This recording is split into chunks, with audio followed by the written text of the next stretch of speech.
मुख्यमंत्री जी, वित्त मंत्री जी, आगे सभी पत्रकार बंधुओं, पास कर, थोड़ा नजदीक आके बोलिए।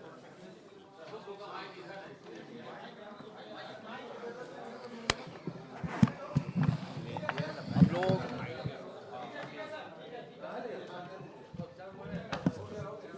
आजकल एक नारा बड़ी जोर से लगता है, भारत माता की जय। स्वाभाविक है, इसका मतलब ये है कि हम सभी लोग apart from cast, religion, state, Bharat माता के सब हम लोग संतान है और नागरिकता भी हम लोगों की भारत की है।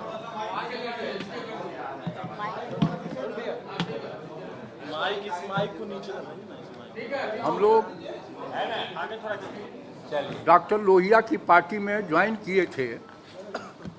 डॉक्टर लोहिया का एक भाषण सुने थे। उन्होंने भारत के समाज का एक विश्लेषण करते हुए कहा था कि 3 तरह का दुख है यहाँ। एक है मन का दुख, एक है पेट का दुख, एक है मन और पेट का जुड़वा दुख। उन्होंने कहा कि ये जो पेट का दुख है, ये समाज के ऊंची जात के लोगों में भी अशिक्षा है, गरीबी है, बेकारी है, बेरोजगारी है। समाज के जो पिछड़े वर्ग के लोग हैं उनको मन का दुख है, पेट का दुख उनको ज़्यादा नहीं है। वो अपना कमाता है, खाता है, लेकिन उसको सम्मान नहीं मिलता वर्गीकरण के आधार पर। और ये दलित लोग जो हैं, इनको मन पेट दोनों का दुख है। इस तीनों दुखों का निवारण जब तक नहीं होगा, ये मुल्क कभी ताकतवर नहीं होगा। दुनिया का सबसे बड़ा लोकतंत्र की ये बीमारी है। आज उसी को आधार मान करके हमारे माननीय मुख्यमंत्री जी ने जातीय और आर्थिक गणना का कार्य कराने का काम किया है कि तीनों तरह के दुख का एक आकलन आवे कि कौन कौन लोग किन किन दुखों से कितने पीड़ित हैं, और तीनों दुख के निवारण के लिए आरक्षण की व्यवस्था और आगे आने वाले वक्तों में आर्थिक उन्नति का पैमाना तय करने का काम, मदद करने का काम किया। उसके लिए जो अपेक्षा है हमारी है भारत सरकार से, क्योंकि आज लोग ज़्यादा बोल रहे हैं ये भारत सरकार का पैसा है, नारा लगाते हैं भारत माता की जय, पैसा है भारत सरकार का। तो आखिर बिहार भारत का हिस्सा है कि नहीं? अब बिहार की स्थिति क्या है, मैं जरा आंकड़े के आधार पर बताता हूँ। बिहार की स्थिति देश के अन्य राज्यों से अलग है। 2011 की जनगणना, इसके बाद तो जनगणना हुई नहीं है, के अनुसार बिहार की जनसंख्या 10.4 करोड़ है, जो भारत की कुल जनसंख्या का 8.8% है। और यह आबादी भारत के कुल भौगोलिक, ख्याल करिए, आबादी भारत के कुल भौगोलिक क्षेत्र के 2.86% क्षेत्र में निवास करती है। मतलब हमारा एरिया जो है कम है, पॉपुलेशन डेंसिटी ज़्यादा है। ये पहला रोग है। सीमित भूभाग पर जनसंख्या का इतना अधिक दबाव राज्य के विकास के लिए बड़ी चुनौती पेश करता है। बाकी और क्या परिस्थितियां हैं प्राकृतिक? राज्य में प्राकृतिक संसाधनों की कमी, याद होगा, नहीं तो विधानसभा की लाइब्रेरी में आप कृपा करके पढ़िएगा तो अनुग्रह भाव ने फेट इक्वलाइजेशन पर जो भाषण दिया है उसको आज याद करने की जरूरत है कि जब बिहार जो एक था, खनिज पदार्थ का बहुतायत था, दक्षिण के राज्यों में नहीं था, फेट इक्वलाइजेशन करके इंडस्ट्री वगैरह को खोलने के लिए जितना पैसा यहाँ उतना ही दर पर वहाँ कोयला मिलेगा, लोहा मिलेगा, ये नियम भारत सरकार ने लागू करने का काम किया था। जिसके चलते वहाँ औद्योगिक विकास ज़्यादा हुआ। बिहार में जनसंख्या का घनत्व ज़्यादा है, औद्योगिक विकास ज़्यादा है। अब आप लोग भी कभी कभी साथ में बिहार में लोग पलायन ज़्यादा कर रहा है। ये उस नीतियों का फर्क अनुग्रह भाव को पढ़ने की जरूरत है। प्राकृतिक संसाधनों की कमी, प्रति वर्ष बाढ़ सुखाड़ की समस्याओं का समाधान करना पड़ता है। नदी 2 प्रकार की होती है, एक पेनिलियर रिवर, एक सीजनल रिवर। हिमालय के बेसिन को छोड़ के कहीं पेनिलियर रिवर नहीं है, सीजनल रिवर है। बारिश होती है, नदी में पानी आई, गर्मी बढ़ा, पानी सूख गया, मामला समाप्त। बिहार, उत्तर बिहार खासतौर से जहाँ ज़्यादा पॉपुलेशन डेंसिटी है, 7 पेनिलियर रिवर हिमालय बेसिन से निकलती है। जो ही गर्मी बढ़ती है बर्फ पिघलता है, नदियां भर जाती है, हल्की बारिश होने पर भी बाढ़ आ जाती है और हर साल हजारों करोड़ रुपए का क्षति हमारी आर्थिक स्थिति की और गरीबों को बेघर करने का काम भी उस बाढ़ के चलते होता है, जो अन्य राज्यों में नहीं है। अपने सीमित संसाधनों के साथ भी राज्य प्रगति के पथ पर अग्रसर है। विशेष राज्य का दर्जा मिलने से यह प्रगति का दौर और अधिक तेजी हो जाएगी, बिहार अग्रगणी राज्यों की श्रेणी में आ जाएगा। इसीलिए हम लोग विशेष राज्य के दर्जा की मांग करते हैं। अधिक पिछड़ेपन और संसाधन कमी के बावजूद राज्य में पिछले 1.5 दशकों से दोहरे के अंक का विकास दर हासिल किया है। अच्छे विकास दर के बावजूद बिहार राज्य विकास के अनेक सूचकांकों पर काफी पीछे है। विकास की इस खाई को पाट कर राष्ट्रीय स्तर पर पहुंचने में बिहार को अभी काफी समय लगेगा। इस खाई को पाटने के लिए राज्य अतिरिक्त संसाधनों के लिए नियमित प्रवाह एवं निवेश की अपेक्षा करता है।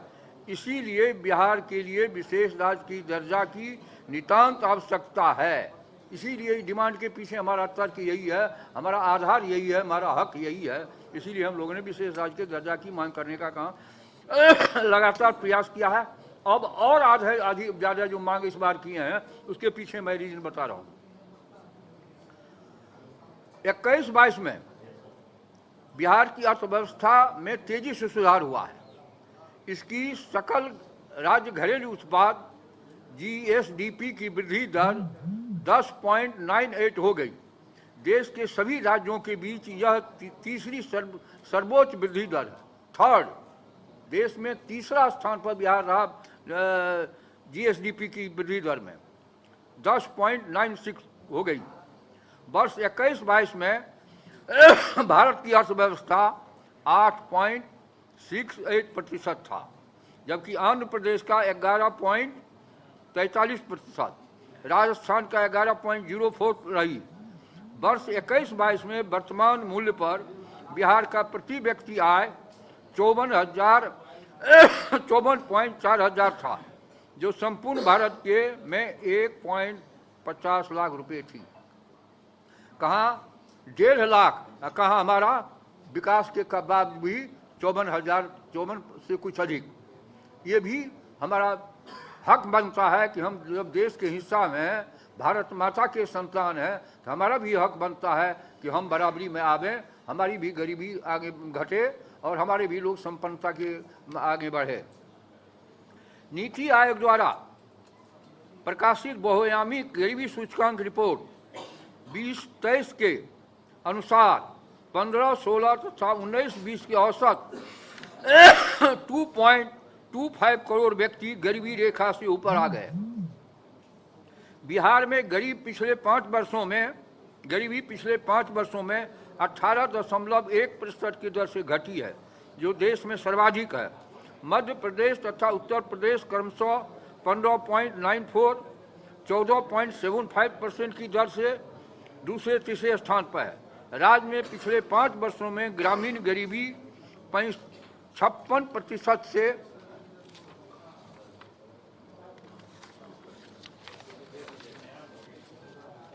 घटकर 36.95 तथा शहरी गरीबी 23.8% से घटकर 16.6% हो गई। इस प्रकार शहरी गरीबी गैप में 32% 20% हो गया। बिहार डेवलपमेंट विथ जस्टिस के अनुरूप है, परंतु इन उपलब्धियों के बावजूद भी राज्य में अभी 33.76% लोग गरीब हैं, जो राज्य की तुलना में अन्य राज्यों की तुलना में सर्वाधिक है। अतः बिहार को विशेष राज्य मिलना आवश्यक है ताकि राज्य में तीव्र गति से गरीबी उन्मूलन हो सके। बिहार के जातीय जनगणना का माननीय वित्त मंत्री ने डिटेल बताया ही। इसके बाद महोदय माननीय, अब भारत सरकार ने जो कहता है कि हम भारत सरकार पैसा ज्यादा दे रहे हैं, वस्तु स्थिति को मैं विश्लेषण देख रहा हूं। शिक्षा की गुणवत्ता के लिए सकारात्मक कदम उठाए गए हैं।